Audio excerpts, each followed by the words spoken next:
tenía 18 años. Estaba estudiando el primer año de medicina en la Universidad Central de Venezuela. Yo tenía 7 años, vivía en un pueblo muy pequeño del estado Aragua que se llama Villa de Cura. Yo en ese momento tenía 7 años, estaba estudiando los primeros años de primaria en el Colegio La Salle de Tienda Honda.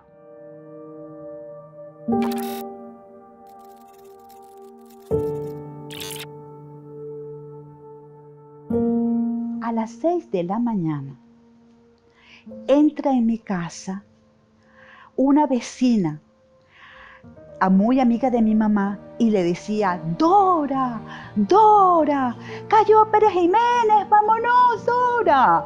Y en el camino a la casa nos dijeron que, nos llamaron por teléfono ya llegando a la casa, que Pérez Jiménez se había ido.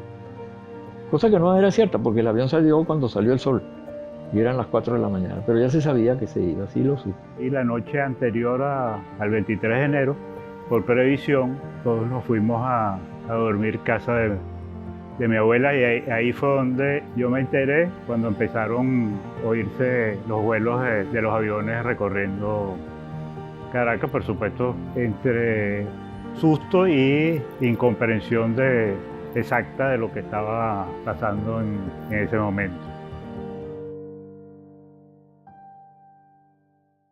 Bueno, la gente se alegró mucho porque era algo que se estaba esperando, ¿no? Habían pasado muchas cosas importantes y ya el gobierno estaba muy débil. Se veía, había habido una huelga general, se había declarado, y el país estaba muy conmocionado esperando la caída de Pérez Jiménez. Era que la gente estaba muy contenta. Se estaba esperando lo que ahora se llama un quiebre en las Fuerzas Armadas, porque ya había habido un primer aviso el 1 de enero con el alzamiento de Hugo Trejo. Mi papá tuvo que huir, mi papá era Areco. La casa estaba totalmente rodeada de militares. Salíamos a la calle y veíamos a todos los convoyes militares rodeando la casa, y al lado de los convoyes estaban todas las personas tiradas en el piso, lo que se suponían eran los desertores recibiendo peinillazos. Eran lo que yo llamo los héroes anónimos de la época. En la vida cotidiana, tú andabas por la calle y no sentías que la ciudad estaba militarizada, ni que te estaban persiguiendo, a menos que formaras parte de uno de esos núcleos que estaban efectivamente tratando de ponerle fin a la dictadura perejiménez. Esa fue una época de una represión muy oscura, muy violenta, y yo diría que un poco al estilo de los nazis. Pedro Estrada, que era el director de la Seguridad Nacional, había sido un hombre de la resistencia francesa, y se decía que había aprendido mucho de los nazis, siendo él víctima de los nazis en París. Mi papá era el jefe del telégrafos. ¿Qué suponía eso? Que todos los telégrafos de Venezuela eran tomados por el ejército, por la policía, porque no podían permitir que se dieran informaciones que estaban ocurriendo en el gobierno y que no podían salir. A las 5:30 de la mañana, cuando estaba amaneciendo y cuando vimos pasar el avión de Pérez Jiménez, que salió de la Carlota, en ese momento estábamos enfrente de la Seguridad Nacional. De ahí estaban saliendo del edificio, estaban los presos políticos.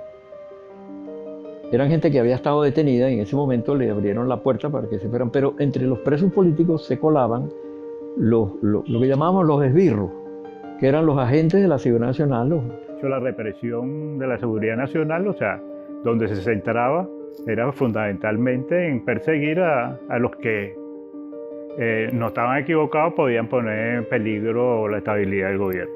Persiguieron a lo que llamaban los esbirros, los que torturaban en la Seguridad Nacional. Y entonces había que diferenciarlos, había que identificarlos. Y nosotros, que éramos estudiantes, conocíamos a los profesores universitarios y, claro, prácticamente los salvábamos de que los lincharan. Pero los esbirros no se salvaron. Los zumbaban hacia arriba, entre 3 o 4, y los dejaban caer en el cemento hasta que se morían. Después de ese día, pasó el momento álgido de la alegría, y parecía que al día siguiente todo pasó a ser normal. Se volvió como a la vida normal Ya no vimos más nada, ya no vimos militares, ya no vimos absolutamente nada. Digamos, el despertar político del país después del 23 de enero del 58, o sea, fue evidente.